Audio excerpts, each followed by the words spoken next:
الشيطان الرجيم. بسم الله الرحمن الرحيم. بسم الله الرحمن الرحيم. قد افترينا على الله كذبا إن عدنا في ملتكم. قد افترينا على الله كذبا إن عدنا في ملتكم بعد إذ نجانا الله منها. في ملتكم بعد إذ نجانا الله منها. وما يكون لنا أن نعود فيها. وما يكون لنا أن نعود فيها إلا أن يشاء الله ربنا. أن نعود فيها إلا أن يشاء الله ربنا. وسع ربنا كل شيء علما. وسع ربنا كل شيء علما. على الله توكلنا. على الله توكلنا. ربنا افتح بيننا وبين قومنا بالحق. ربنا افتح بيننا وبين قومنا بالحق وأنت خير الفاتحين. وأنت خير الفاتحين. صدق الله العظيم. صدق الله العظيم. Alhamdulillah tadi kita sudah mengaji bersama dan sekarang di tengah-tengah saya ada Ahmad Syaiful. Masya Allah. Kita ngaji bareng ya Mas Syaiful ya. Siap ya? Siap, insya Allah. Siap. Dari ta'awudz dulu boleh?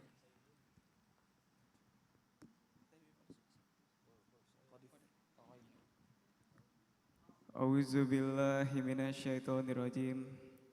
Bismillahirrahmanirrahim.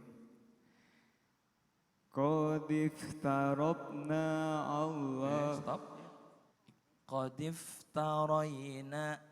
Qad iftarayna ala Allahi kaziban in udna fi malatikum Fi millatikum. fi milatikum Ulang. Fi millatikum. fi milatikum Bang, lanjut aja. Boleh lanjut? malatikum Millatikum. ba'da is najjanallahu minha Bagus. wa Lanjut. ma yakunu lana anna udda fiha illa Aisyah. Di situ ada Oh iya. ya. Ditekan. Ayyasa Allahu Rabbun. Allahu Rabbuna. Allahu Rabbuna. Baik, stop sampai situ ya. Di sini ada Luar biasa kalau kita perhatikan ya jamaah yang dimuliakan Allah, di sini ada banyak sekali mad. Ya, ada bendera-bendera di atas kalau pemirsa lihat di layar kaca di bawah sini ya. Itu ada banyak sekali mad ya.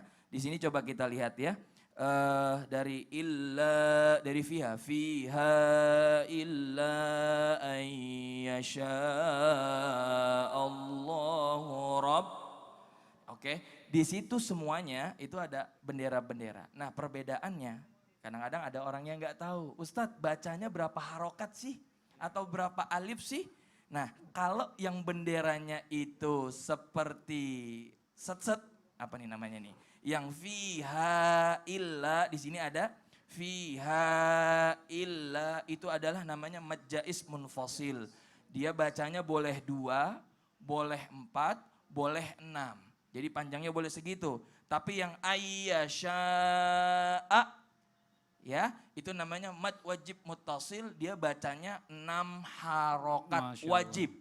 Ya, karena di situ ada alif bertemu hamzah di dalam satu kalimat. Nah, jadi pemirsa di rumah nih bisa tahu nih bacaannya nih, panjang harokatnya nih. Masya Allah, ini yang penting nih di bulan Ramadan nih ya. Mengisi, menghidupkan malam-malam Ramadan dengan baca Quran. Yuk kita perbaiki sama-sama bacaan Quran kita. Hari ini alhamdulillah kita udah belajar, kita udah melanjutkan pembacaannya bersama Ahmad Saiful ya. Di surah Al-A'raf ayat 89. Mudah-mudahan buat semua yang membacakan ataupun yang hanya mendengarkan, Allah berikan pahala yang luar biasa buat semua. Amin, amin ya Rabbal alamin. Jazakallah khair, makasih banyak Ustadz. Ahmad Saiful boleh duduk lagi. Jamaah. Oh jamaah. Alhamdulillah.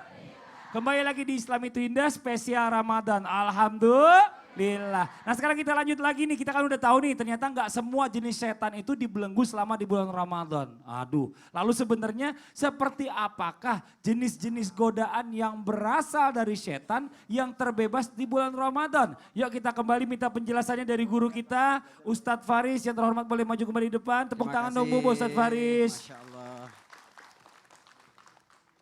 Ibu-ibu yang berbahagia, suatu hari Nabi iktikaf di masjidnya pada bulan Ramadan. Lalu salah seorang istrinya, Safiyah binti Huyai, menjenguk Rasulullah. Ketika berbicara dengan Rasulullah, sampai hari sudah gelap malam. Karena itu Rasulullah berinisiatif mengantar Safiyah ke rumahnya. Jadi orang yang iktikaf boleh keluar untuk satu keperluan lalu kembali lagi ke masjid.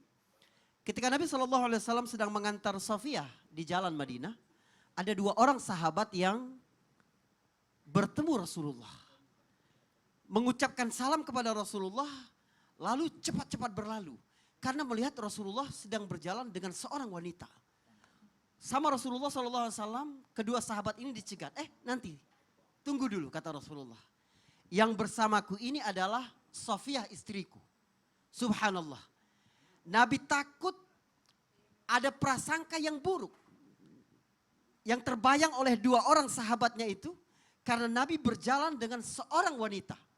Wanita zaman itu kan tertutup. Mereka tidak tahu itu siapa. Sehingga Nabi harus menjelaskannya. Sahabat itu berkata, ya Rasulullah, kepadamu kami berpikiran buruk. Tidak mungkin kami berpikiran buruk kepadamu. Apa jawab Rasulullah? Hadis ini sahih dan riwayat Bukhari dan Muslim. Rasulullah berkata, setan ya, itu di dalam tubuh manusia berlari dalam seluruh aliran darah.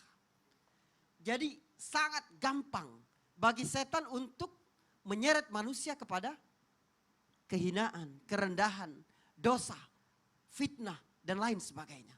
Kenapa? Karena syaitan secara umum dia adalah musuh bagi manusia. Jadi labelnya jelas. Inna syaitana lil insan aduwwum mubin. Sesungguhnya setan itu bagi manusia adalah musuh yang sangat jelas. Jadi dia akan melakukan apa saja. Sampai-sampai Imam Hasan Al-Basri rahimahullah berkata ketika ada yang bertanya kepadanya, apakah setan itu tertidur? Ternyata dari zaman dulu sudah banyak orang yang kepo ya ibu. Ibu pernah gak sih mikir setan tidur apa enggak? Kata Hasan Al-Basri, lau nama lastarahna. Lau nama lastarahna. Kalau sekiranya dia tidur, kita akan menjadi lebih enak untuk istirahat. Tenang dalam diri kita ini. Tapi setan tidak pernah tidur. Tapi tipu dan syaitan itu luar biasa. Sampai-sampai Imam Ibnul Jauzi yang wafat pada pertengahan abad ke-6 menulis satu buku khusus yang diberi judul Talbis Iblis atau Tipuan Iblis. Karena mengapa? Iblis kadang membukakan 99 pintu kebaikan dengan maksud menggiring manusia kepada keburukan. Subhanallah. Bisa jadi dihiasi ibadah kita dengan perasaan ujub, riya, ingin dipuji oleh manusia, membanggakan diri, merasa diri lebih baik, atau terseret kepada perilaku bid'ah, satu yang dilarang oleh agama. Sehingga di dalam fikirannya dia melakukan kebaikan-kebaikan, tapi nanti di akhirat dia menjadi orang yang paling rugi. Karena mengira telah membawa banyak kebaikan, ternyata yang dibawanya adalah keburukan-keburukan. Tetapi sekali lagi, tidak semua keburukan-keburukan dari manusia itu dari iblis, tidak. Perhatikan bagaimana Allah mengisahkan kisah dua orang saudara Qabil dan Habil. Dalam surat Al-Ma'idah ayat ke-30, Allah berfirman, "Fatawwa'at lahu nafsuhu qatla akhi." Maka nafsunya menggiring Qabil untuk membunuh saudaranya Habil. Tawwa'at ini sebenarnya satu kata yang luar biasa, bermakna membentuk sesuatu yang keras. Jadi kalau membentuk besi menjadi satu senjata itu namanya tawwa'at. Kalau membentuk air, satu yang mudah bukan tawa'at. Karena Allah Subhanahu wa taala dengan sifat Rahman dan Rahimnya membekali sifat fitrah di dalam diri kita ini.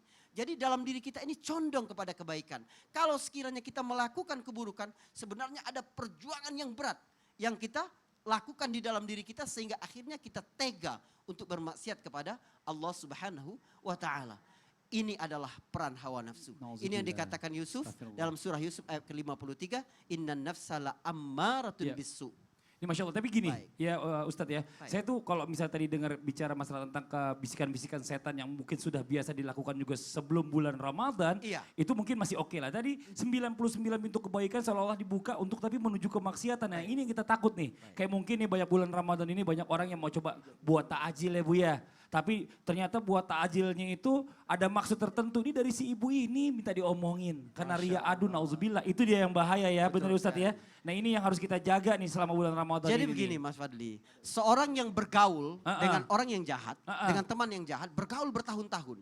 Lalu kemudian terpisah sebulan, pengaruhnya masih ada. Masih nggak? ada. Begitu juga setan, walaupun terikat di bulan Nauzubillah. Ramadan, tapi karena kita bergaul selama ini dalam kehidupan, pengaruhnya tetap Pengaruhnya ada di masih bulan ada. Ramadan. Jazakallah khair, makasih banyak. Sama-sama. Ya Allah Ustadz Faris atas penjelasannya mudah-mudahan bermanfaat buat semua. Alhamdulillah. Jamaah. Masih semangat Bu? Masih. Coba semuanya tepuk tangan dulu buat semuanya biar semangat. Yo, ini Masya Allah luar biasa. Sekarang saya mau kasih kesempatan ya buat bintang tamu kita. Masya Allah nih, Saiful nih. Ada yang mau ditanyain gak nih buat guru-guru kita? Asyaiful, Ahmad Saiful. Ada. Ahmad Saiful. Ada. Yuk silakan. Ya, aku mau nanya, ini kan lagi, oh ya Habib aku mau nanya nih. Bib, ente nunjuk lagi. Jangan Bib. Ya ini kan kita lagi ngebahas tentang setan yang dibelenggu di bulan Ramadan. Nah kenapa setan itu dibelenggu di bulan Ramadan aja?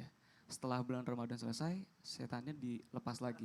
Nah, Ya. kenapa dibelenggunya cuma bulan Ramadan? Iya. Kenapa nggak terus aja? Ya, kenapa nggak terus saja supaya manusia nggak bermaksiat? Gitu. Nah. Bahkan kenapa nggak usah diciptakan setan? Oh ya? iya benar. Itu pertanyaannya hampir mirip ke sana jadinya nih.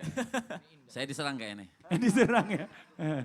Ayo Bib. Baik, artinya semua yang diciptakan oleh Allah Subhanahu wa taala ini rahmah. Allah Subhanahu wa taala menciptakan syaitan, Allah Subhanahu wa taala menciptakan iblis, Allah Subhanahu wa taala menciptakan manusia, semuanya rahmat dari Allah Subhanahu wa taala. Kalau ditanyakan kenapa iblis itu harus diciptakan, memang liyabluwakum ayyukum ahsanu amala. Syurga yang diciptakan oleh Allah ini tidak gampang kita masuk. Allah pengen pilihan orang yang masuk syurga ini betul atau tidak dia bisa menguatkan keimanannya, bisa menghindarkan dirinya daripada perbuatan syaitan. Kalau dikatakan kenapa hanya bulan Ramadan? Ya bulan Ramadan awaluhur rahmah wa awsatuhul maghfirah wa akhiruhu itqun minan nar. Karena bulan Ramadan ini semua rahmat, awalnya rahmat, pertengahan Ramadan maghfirah, ampunan, di akhir Ramadan orang-orang itu dibebaskan dari api neraka sehingga syaitan itu dijauhkan oleh Allah Subhanahu wa taala. Ini juga rahmat dari Allah. Sehingga kita bisa terbebas daripada godaan syaitan. Maka syaitan itu diciptakan oleh Allah Subhanahu wa taala memang untuk menguji manusia. Allah pengen lihat mana manusia yang lebih beriman, mana manusia yang mengikuti gaya daripada perbuatan syaitan. Jadi bicara Makasih, masalah Pak Ustadz. menentukan kualitas nih Saiful Kualitas. nih ya. Bisa aja Allah kasih semuanya setan bahkan gak diciptakan. Tapi kalau gitu gak ada manusia-manusia yang berkualitas nantinya. Nggak Yang perlu ada benar-benar neraka. patut dan layak masuk ke dalam surganya Allah. Betul. Dan Jadi tidak perlu Masya ada Allah. neraka jahanam. Bener Makanya syaitan diciptakan seperti itu. Ya Allah ini mudah-mudahan bermanfaat nih buat semua. Alhamdulillah. Yuk buat semuanya yuk sama-sama yuk biar semangat kita takbir yuk sama-sama 3 kali. Takbir. Allahu Akbar. Allahu Akbar. Allahu Akbar. Lagi sekali lagi. Takbir. Allahu Akbar. Allahu Akbar. Allahu Akbar. Nah sekarang kita lanjut. Kita kasih kesempatan kalau tadi bintang tamu udah nanya. Sekarang jamaah yang mau nanya boleh. Silakan angkat tangannya Bu yang mau nanya Bu. Ayo. Mana nih? Semuanya angkat tangan, Bu. Ayo, mana? Oh enggak, yang sebelah sini nih. Ya silakan. Ya Mbak. Ayo. Yang mana udah megang mic-nya? Oh belum megang mic, silakan pakai mic saya. Habib, saya mau bertanya. Assalamualaikum warahmatullahi wabarakatuh. Nama saya Ernawati. Namanya Ibu siapa? Ibu Ernawati. Dari mana, Bu? Dari Majlis Talim Rodatul Hikmah, Pamulang, Tangerang Selatan. Habib, saya mau bertanya, kalau setan itu dibelenggu dan dibuat lemah di bulan suci Ramadan, kenapa sih masih ada manusia yang kerasukan jin di bulan suci Ramadan? Terima kasih atas jawabannya. Wassalamualaikum warahmatullahi wabarakatuh. Warahmatullahi wabarakatuh. Ternyata tetangga saya yang nanya Bib. Iya. Eta mah katanya. Liar katanya. Ini bahaya. Gimana nih Bib, kenapa begitu? Iya, itu jinnya iseng. Jinnya iseng ya. Artinya perlu dimaknai hadis. Hadis Nabi mengatakan wasufidatis syayatin atau watughallu syayatin. Kalimat hadis yang mengatakan diikat setan. Fadli ya. Diikat setan. Tapi jin tidak. Yang diikat itu syaitan. Tapi jin tidak diikat oleh Allah Subhanahu wa taala. Ada jin, boleh dikatakan ada jin yang Islam, ada jin yang tidak Islam, ada yang non-Islam.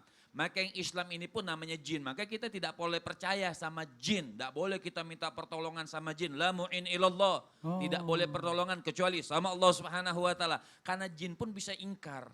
Dia ingkar karena dia bukan Islam, maka dia ingkar, dia merasuki manusia. Dia ingkar dengan keimanannya kepada Allah Subhanahu wa taala. Oh, jadi masih ada aja bisa memang. Masih bisa Ya kalau masuk. bulan Ramadan, eta mah sabar Pak, bangun.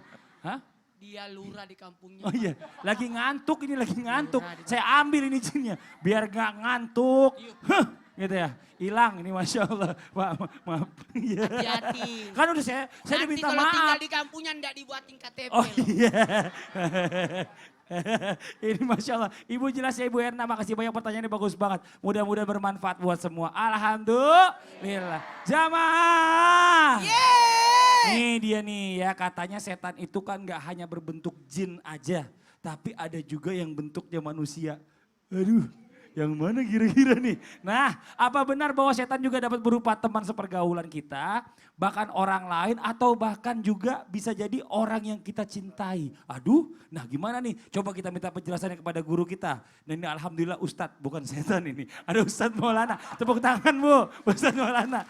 Ini Ustadz. Iya, alhamdulillah. Kalau Maaf, Ustadz itu berarti setannya Ustadz juga. Oh gitu? Iya, Oh, sesuai levelnya. sesuai Ini levelnya. yang mana nih, yang asli apa bukan nih? Asli. Asli, silakan ya. Sebelumnya saya minta semuanya berdiri. Berdiri. Berdiri. Yang di rumah juga berdiri. Dengan ucapan Bismillahirrahmanirrahim, ucapkan basmalah baru duduk ya. Bismillahirrahmanirrahim. Siapa yang duduk tidak baca basmalah, maka duduk bersama setan. Tapi bukan duduk begitu, Pak. Pak, Bapak ngambang ini. Bapak ngambang. Kakinya Pak, nggak ada. kakinya mana? Turunin Pak kakinya Pak. Kedinginan. Ngambang kakinya. Itu. Siapa yang masuk rumah tak baca basmalah, masuk bersama setan. Siapa yang tidur tidak baca basmalah, tidur bersama setan. Siapa yang makan tidak baca basmalah, makan bersama setan. Maka basmalah itu pun menutup. Tidur sama istri tidak baca bismillah. Tidur sama setan. Dan setan ikut andil dalam itu. Tidak usah dibahas. Kita kali ini saya sepakat dengan guru-guru kita tadi. Setan itu sifat. 1, 2, 3. Berarti bisa jadi ada setan berwujud manusia tapi bersifat Setan jangan pala hitam. tunjuknya ke saya. Semua yang penipu di situ adalah bentuk setan. Maka setan dari kalangan manusia adalah setan yang sangat mudah menipu. Jujur itu memang susah. Jamaah, jangan pernah menipu. Bahkan termasuk mau bersaudara dengan setan. Kalau tadi ada anaknya iblis yang pelit. Jadi siapa yang pelit? Pas hari lebaran ketuk pintu, ada anak iblis yang saya datangi. Yang mudah menipu. Ada setan dari jenis manusia waktu di zaman Rasulullah. Siapa itu? Para musuh-musuh Nabi adalah setan. Dalam bentuk wujud manusia. Kalau sekarang mudah-mudahan setan-setan itu kita bisa ajak main. Bu, paling banyak setan itu di masjid, Bu. Kalau di tempat dosa, nggak usah digoda, udah setan semua sudah. Makanya kalau mau sholat, baca dulu surah Al-Ikhlas. Ibu, tadi naik mobil baca basmalah nggak? Yakin? Jujur. Ibu tadi naik di mobil baca basmalah? Insya Allah baca. Benar? Baca. Kalau ibu tidak baca, berarti setan dari kampung ibu ikut. Atau begini aja, Bu. Kan kalau kita makan, tidak baca basmalah, setan ikut makan. Tapi ketika kita baca basmalah di pertengahan makan, maka muntahlah setan. Jadi kalau mau bikin muntah setan, pura-pura tidak baca dulu. Nanti setelah banyak, bahkan kalau ada makanan yang jatuh, ambil. Bisa jadi itu yang dipentil setan karena itu ada berkahnya. Kenapa, Bu? Ibu, apa nah? Sentil. Disentil. Sentil, iya. Apa namanya? Sentil. Sentil gitu. Disentil. Kalau setiap ada makanan jatuh, ambil. Karena bisa jadi itu adalah berkah. Lu nggak salah. Iya ini Masya Allah. Setiap kata-kata yang merayu. Pak, beliin aku emas dong. Aku nggak punya uang. Korupsi. Ya, setannya dari istri. Coba. Saya siapa nih? Istrinya Oh, dong. istrinya. Oh, saya suaminya. Nggak mau ah. Saya suaminya aja. Oh iya coba. Pak, beliin aku itu mobil dong baru. Enggak gitu juga kali. Ustadz makasih banyak. Jazakallah khair ya Allah atas penjelasannya. Mudah-mudahan bermanfaat buat semua. Alhamdulillah. Jamaah. Ya buat semua jamaah yang ada di rumah jangan tidur dulu. Nanti habis sholat duha baru tidur ya. Karena nanti kita akan lanjutkan lagi. Kita masih akan mendengarkan tausiah dari guru kita Ustadz Faris. Dan juga nanti ada amalan dan doa yang akan dibawakan oleh guru kita Habib Muhammad Syahab. Nah tentang apa kira-kira? Ya Allah penasaran banget. Jangan kemana-mana. Jangan lupa siapkan catatannya. Tetap di Islam itu indah. Jamaah. Oh jamaah. Alhamdulillah.